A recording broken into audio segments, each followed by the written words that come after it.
Édouard Louis, Thomas Ostermeyer, Antonin Artaud, Lucie Brunet, Gwenaëlle Morin, Gaakou et Mette Ingvarsen, c'est le programme de cette vidéo. The theatre is the only institution in the world which has been dying for 4,000 years and has never succumbed. It requires tough and devoted people to keep it alive. Le théâtre est la seule institution au monde qui se meurt depuis 4000 ans et n'a jamais succombé. Il faut des personnes solides et dévouées pour la maintenir en vie. John Steinbeck, Once There Was a War. Bonjour à toutes et à tous et bienvenue sur la chaîne YouTube Ronan au théâtre. Nous sommes le lundi 28 septembre, c'est le moment de faire un point sur la semaine théâtrale qui vient de s'écouler. Et la semaine a très bien commencé. Ce soir, direction le théâtre des Abbesses pour aller voir Qui a tué mon père. Qui a tué mon père sans point d'interrogation. L'adaptation du roman d'Édouard Louis, interprété par Édouard Louis, mis en scène par Thomas Ostermeyer. Et je suis un peu chargé parce que juste après le spectacle, on ira demander à Édouard Louis quel spectateur il est. Ça faisait longtemps qu'on n'avait pas fait de quel spectateur es-tu et je suis très content de retrouver ce format. Surtout que c'est un sujet sur lequel on n'a pas l'habitude d'entendre Édouard Louis. Finalement, il est beaucoup plus interrogé sur son engagement politique que sur son point de vue artistique et culturel.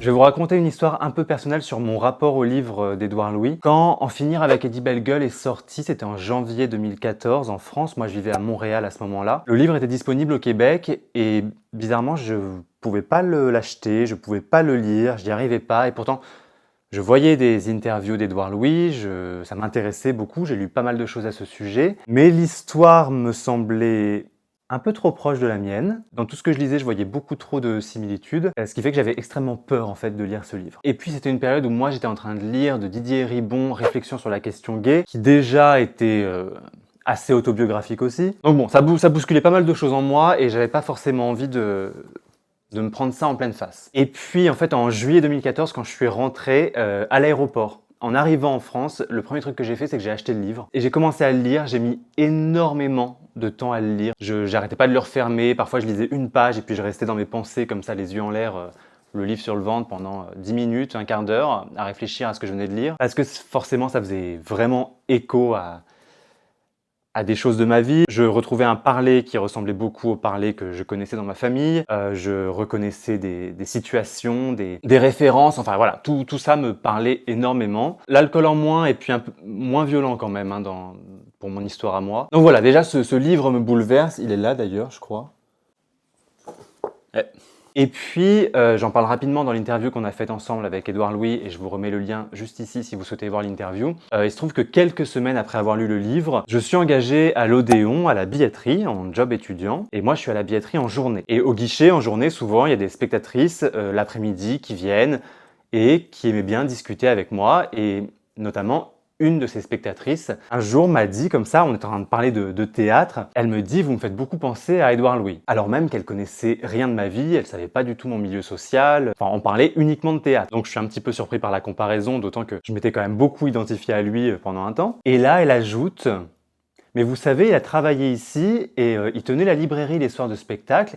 Et j'allais parler avec lui comme je parle avec vous. Et là, je sais pas ce qui s'est passé, mais j'étais sans un mot sur ma chaise à mon guichet, parce que d'un coup, le personnage d'Eddie Bellegueule qu'on avait quitté au lycée, c'est quasiment la fin du livre si je me souviens bien. Ouais, c'est ça, ça se termine vraiment, l'épilogue c'est le lycée quoi. Et donc, entre Eddie Bellegueule et Édouard Louis, le personnage médiatique qu'on connaît, il n'y a rien. À ce moment-là, il n'y a pas de matière, on ne sait pas ce qui se passe. Et cette confession qu'elle me fait, cette spectatrice, d'un coup, ça donne corps au sujet, ça donne corps à cette transition. Qu'est-ce qui se passe entre l'écrivain qu'on connaît et Eddie Bellegueule?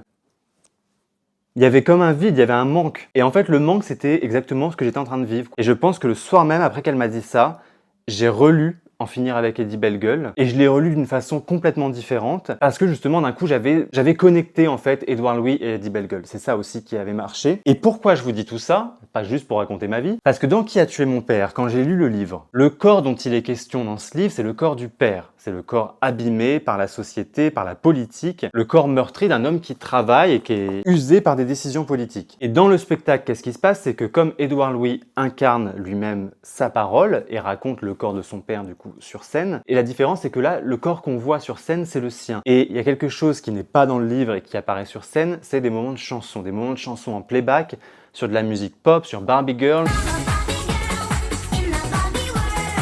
sur Céline Dion, My Heart Will Go On.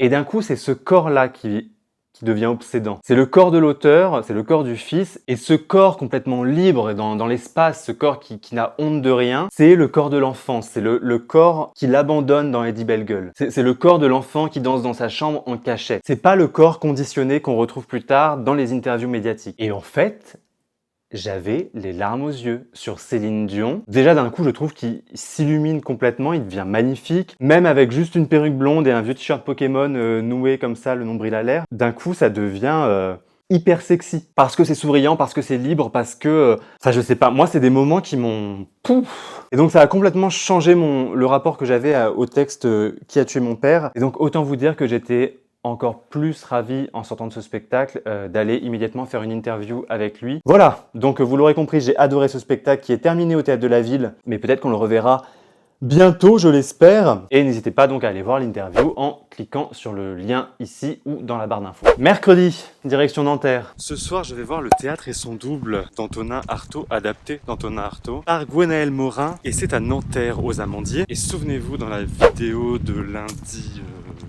lundi, je sais plus quand. En tout cas, quand je vous ai parlé des tragédies de Gwenaëlle Morin qu'on avait vues à la cartoucherie, j'étais tellement ravi de découvrir Lucie en tant qu'actrice que je m'étais dit qu'on irait la voir jouer dans cette version du Théâtre et son double. Tiens, il y a des nouvelles écritures sur la façade du Make It Work. On adore ce mur, vraiment c'est le meilleur mur de tous les théâtres de Paris. Bon, sauf que Le Théâtre et son double, moi je l'ai lu quand j'étais à la Sorbonne Nouvelle, c'est-à-dire il y a 10 ans. 9 ans. Le souvenir est assez vague et j'avais besoin de me rafraîchir la mémoire et du coup en faisant quelques petites recherches. Ah oui, à la base je voulais commencer par cette citation parce que je la trouve super bien. Une vraie pièce de théâtre bouscule le repos des sens, libère l'inconscient comprimé, pousse à une sorte de révolte virtuelle qui d'ailleurs ne peut avoir tout son prix que si elle demeure virtuelle, impose aux collectivités rassemblées une attitude héroïque difficile. Et ça, en fait, c'est un petit article pas très long qui résume tout ça. Ça s'appelle Le Théâtre et son double selon Antonin Artaud. Et c'est sur le site 1000 idées de culture générale, je le cite. J'ai faim, donc ce qu'on va faire, en fait, on va grignoter un truc. Il y a des moelleux au chocolat.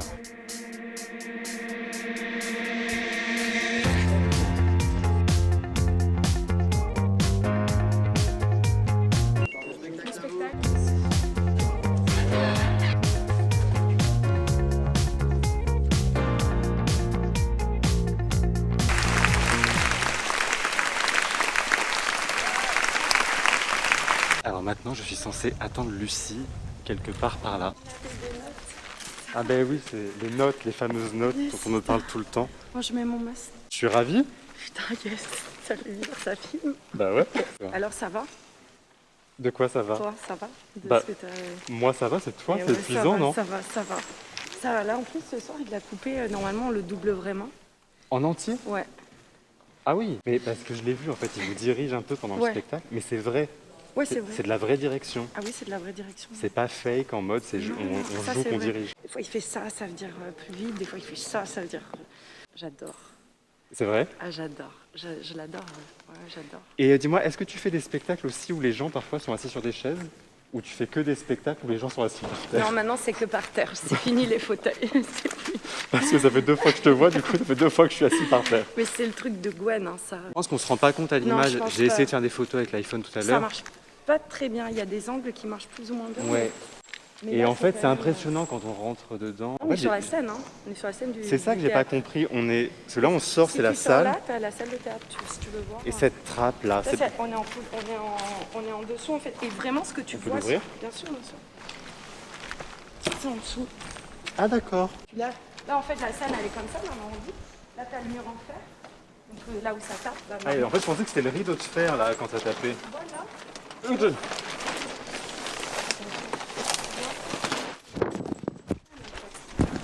nous, on est comme ça c'est la scène. Et je trouve qu'il y a vraiment un truc entre les gens qui viennent et nous. Moi, j'ai l'impression d'être dans le ventre de ma mère, ou enfin, je sais pas, c'est un peu psychique. Et tu vois, ce moment Mais je comprends ce que comme tu veux dans dire. un grand rêve avant, ou en réveil de salle d'opération. Il y a un truc un peu comme ça. Oui, et Artaud. Ouais, Artaud. Parce que bon, parlons d'Artaud quand même. Ouais, c'est chaud. Écoute, moi, Artaud, je Est-ce que tu veux connaissais qu'on pas. aille dans le hall? Ouais, bien sûr, où tu veux. Comme ça, on marche un petit peu. Où il te plaira. J'ai pas pris de douche, hein. Après normalement je prends une douche, mais là je me suis mangé. Oh là, oh. Je préfère que ça t'arrive à moi qu'à toi en fait. Et Arto, pour moi, en fait j'en avais entendu parler au lycée, on option théâtre. Mais j'avais trouvé ça à l'époque, j'étais très jeune. Et j'avais pas forcément accroché. Là, je vais pas te dire que j'accroche, parce que c'est vraiment quelque chose de très particulier. Par contre, à travailler, c'est assez dingue. Bah ouais, En termes j'imagine. de qu'est-ce que je dis quand je le raconte. Alors pour certains, ça paraîtra insensé ce qu'ils racontent. Moi, en fait, j'y trouve beaucoup de sens et du coup, ça parle vraiment à mon corps. C'est très étrange, mais je ressens beaucoup de choses quand je le joue dans mon corps. Mais c'est ce qu'il dit dans Le théâtre et son double, c'est que le théâtre... Alors je résume parce que bon, c'est très loin, mais le théâtre français en gros manque de corps, qui est trop dans le verbe. Qui est trop dans la psychologie. Et justement, il compare avec le théâtre oriental, Ouais. qui est beaucoup plus dans le corps. Et, Le théâtre baliné aussi. ouais. C'est pas que le théâtre et son double en fait. Bah, en fait, c'est des tout lettres. le- Par exemple, il y a des lettres magnifiques qu'il a écrites à Janica, qui était une de ses premières petites copines, où en fait il la quitte et tout. Moi, ça me bouleverse. Je trouve que ça le rend très humain en fait aussi de pas voir le côté que caca, parce que je trouve que c'est tout sauf ça en fait. Ah bah oui, non, Pas c'est du loin tout d'être que même, ça. tu vois. Mais dans le cliché qu'on peut s'en faire en tout cas. Dans le théâtre. Puis en plus de ça, c'est quand même un mec qui, à l'époque, était hyper avant-gardiste et qui a été du coup hyper, on va dire, éjecté de tous ces cercles, en fait, que ce soit ses copains de théâtre, que ce soit... Enfin, je sais pas, il était pas... Salut. Il était vu et montré comme un fou, et puis après, bon, bah, l'hôpital psychiatrique n'a rien arrangé. Et en fait, quand on relit aujourd'hui certains trucs, certaines théories, parce qu'il y a quand même des moments où il sort des vraies théories sur le théâtre, Ouais, bien sûr, bien bah, en sûr. fait, c'est complètement Mais en fait, ce qui s'est passé. Oui, mais surtout aussi il parle de cinéma en fait. Le mec, quand il écrivait ses pièces, Ouais. pour moi, c'était un mec qui faisait du cinéma. C'est nous, Didier. C'est bon pour toi? Merci. Donc, t'étais venu sur Sophocle aussi, putain. À 6h du matin. Ouais, on en Yes, reparle de yes. cette expérience vite fait. Ouais, purée. Parce que, en fait, tu l'avais déjà joué.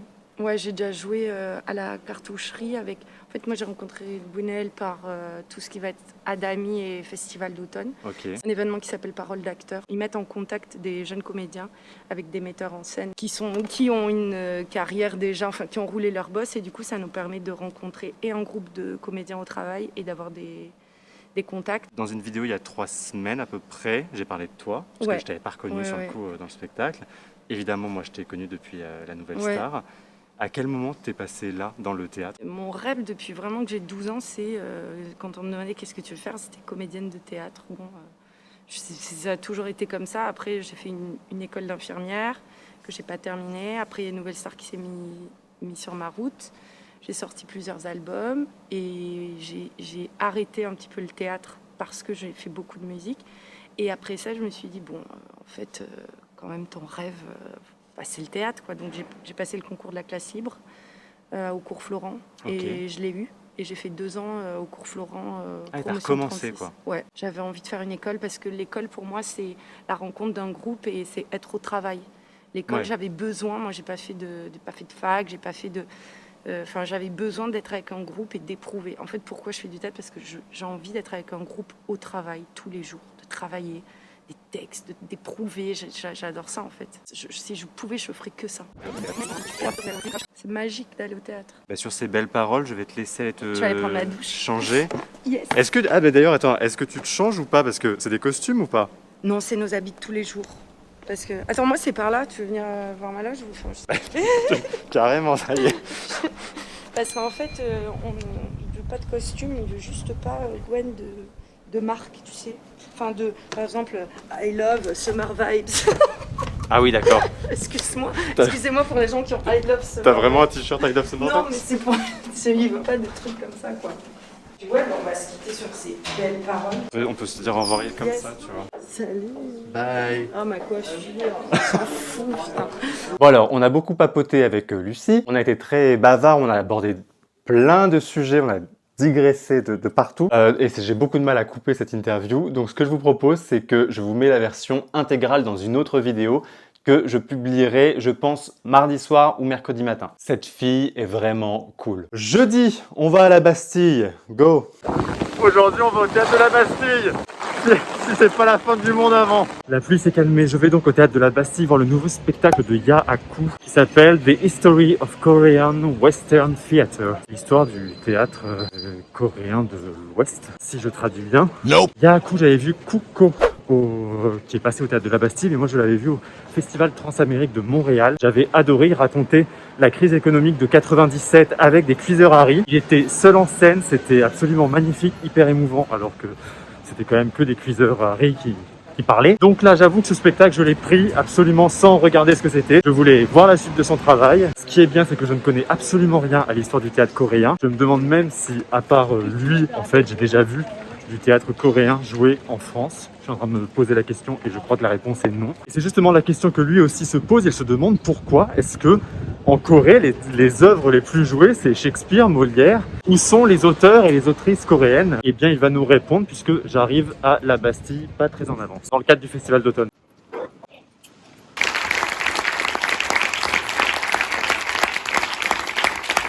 On se retrouve à chaque fois. Allez. En fait, ça y est, on se quitte plus. Voilà, toutes Cette les fois-ci, j'ai semaines. un masque qui tombe pas. Alors, qu'est-ce qu'on vient de voir ce soir?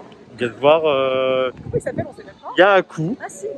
qui est donc a fait History of Korean Western Theatre. Je me suis trompé dans la traduction avant de venir, j'ai dit western, en fait c'est occidental. Occidental, ouais. J'ai dit de l'ouest, mais C'est un spectacle du festival d'automne et il faut dire que le mec est super déprimé. Il n'y a rien qui va, il a l'impression que l'appropriation culturelle lui a bouffé sa vie.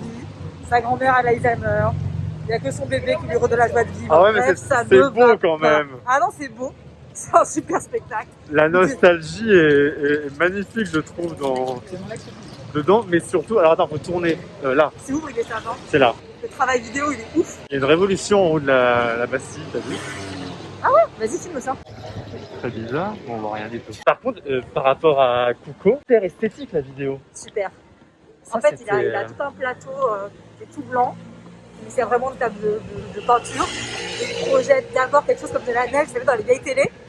Et ensuite, ça prend forme et on voit des images folkloriques, entre guillemets, coréennes, parce qu'on comprend qu'en fait, il n'y a finalement aucun folklore en Corée, puisqu'entre le Japon et différentes étapes, les mecs, ils ont l'impression qu'ils n'ont pas d'histoire. Et c'est pour ça qu'il est déprimé. Bon, c'est bien parce qu'elle fait le vlog à ma place, je la paye même pas. Je vais être en bouche. C'est ma nouvelle chroniqueuse. J'adorerais. Et voilà, bon bah là, elle s'est mise à faire autre chose. Mais moi, il faudrait que je continue, mais je sais pas quoi dire. C'est vraiment un spectacle très touchant parce qu'il croise la grande histoire de la Corée du Sud et l'intime. Il y a ce parallèle aussi avec sa grand-mère qui a Alzheimer, qui perd la mémoire, et puis cette Corée finalement qui ne se souvient plus non plus de son histoire. Ça parle de l'influence du colonialisme japonais en Corée du Sud. Pareil, un pan de l'histoire que on connaît trop peu, pour ne pas dire pas du tout. Ça parle d'un pays qui a renié son histoire, du théâtre, au point en 2008 de célébrer les 100 ans du théâtre coréen. En 2008, les 100 ans du théâtre coréen, comme s'il n'y avait pas eu de théâtre avant. Non, ça n'existe pas en fait. Dans le monde entier, l'histoire du théâtre est beaucoup plus ancienne que ça. Il n'y a pas une civilisation au monde qui ne fait pas de la représentation théâtrale. Mais tellement enfermé dans une vision occidentale de ce qu'est le théâtre et ce que doit être le théâtre, toutes les formes artistiques de théâtre coréennes d'avant ont été considérées comme nulles. Et puis, alors autant Kuko était basé uniquement sur la mise en scène de Cuiseur Harry et c'était fascinant, autant là il y a une création vidéo et sonore qui est waouh! J'adore évidemment le fait qu'il soit seul en scène parce que j'adore le seul en scène. Et puis je viens d'apprendre en me renseignant un peu que Kuko et The History of Korean Western Theatre, c'est deux spectacles en fait qui appartiennent à une trilogie qui s'appelle Amarcia. Donc j'ai pas vu le premier spectacle du coup, mais qui raconte donc l'histoire de la Corée du Sud sous différents angles et surtout par le prisme d'un exilé d'un Coréen du Sud exilé en Europe depuis maintenant plusieurs années. Yaaku, c'est vraiment un artiste fascinant. Moi, je vous conseille de découvrir son travail si vous ne l'avez pas encore découvert. J'espère que son premier spectacle viendra un jour jouer en France. Je ne sais pas s'il a déjà joué. J'espère qu'un jour, on pourra voir la trilogie en intégralité. Je crois qu'il a pour projet une exposition. On va rester attentif. Vendredi, je ne suis pas allé au théâtre. Non, vendredi soir, j'ai relu Bérénice. Je suis un petit peu obsédé par ce texte en ce moment. Je pense que ça fait 4 fois que je le relis depuis que j'ai vu la captation de la mise en scène de Gruber à la Comédie Française. Hélas, faible douleur. D'ailleurs, j'ai vu qu'il passait à la Villette à partir du 1er octobre, je crois, dans une mise en scène de Robin Renucci sous chapiteau, dans une version assez épurée apparemment. Je vais essayer de me le caler dans mon planning, mais je suis pas sûr d'avoir le temps d'y aller. Et puis samedi, alors petite forme, à 16h15, je suis allé à Lafayette Anticipation, un lieu que je ne connaissais pas du tout, pour aller voir le nouveau spectacle de Mette Ingvartsen dans le cadre du festival d'automne, qui s'appelle Manual Focus. Focus, et pas Focus. Même si avec Mette, ça pourrait. C'était assez court, hein, ça durait entre 30 et 40 minutes, je crois, pas plus. C'est de la danse contemporaine. On se retrouve face à 3 créatures qui ont un corps plutôt féminin, plutôt jeune, mais avec une tête de vieillard, sauf que la tête de vieillard est inversée. Le visage est là, dans le dos, avec des positions qui désarticulent complètement le corps. Et effectivement, le titre prend tout son sens puisque on a besoin d'un temps d'adaptation pour faire le focus, pour comprendre l'organicité du corps humain décomposé comme ça. Très très beau spectacle qui n'égalera pas Seven Pleasure. Depuis que j'ai vu ce spectacle, je pense que je ne peux plus rien voir de Mette Ingvartsen qui me satisfasse autant que Seven Pleasures. On était encore assis par terre, évidemment. Voilà. À l'heure où je tourne cette vidéo, nous sommes dimanche 27 septembre, il est 18h50 et vous êtes 4991 abonnés sur cette chaîne. On arrive aux 5000 et je dois dire que j'en suis très ému. Mais vraiment, je sais que tout le monde ne regarde pas toutes les vidéos, mais je sais aussi que parmi vous, il y a des personnes qui sont extrêmement fidèles, qui sont là à chaque rendez-vous, à chaque nouvelle vidéo, qui commentent régulièrement. Et d'ailleurs, n'hésitez pas à commenter, vraiment, je réponds à tout le monde. Et moi, ça me fait extrêmement plaisir, en fait, de donner du corps, des noms, des pseudos, même s'il n'y a pas de photo de profil, juste de voir qu'il y a une réception des vidéos. Donc n'hésitez pas, évidemment, à vous abonner à cette chaîne YouTube en cliquant sur le bouton qui ressemble juste à ça et en activant la petite cloche parce que aujourd'hui encore, quand on est abonné à une chaîne sur YouTube, on ne reçoit pas forcément la notification quand il y a une nouvelle vidéo. J'en fais moi-même l'expérience pour les chaînes auxquelles je suis abonné. Donc si vraiment vous voulez être averti de chaque nouvelle vidéo, il faut activer la petite cloche. Et puis évidemment, vous pouvez aussi me suivre sur les réseaux sociaux, sur Instagram RonanYD, sur Twitter RonanYD également,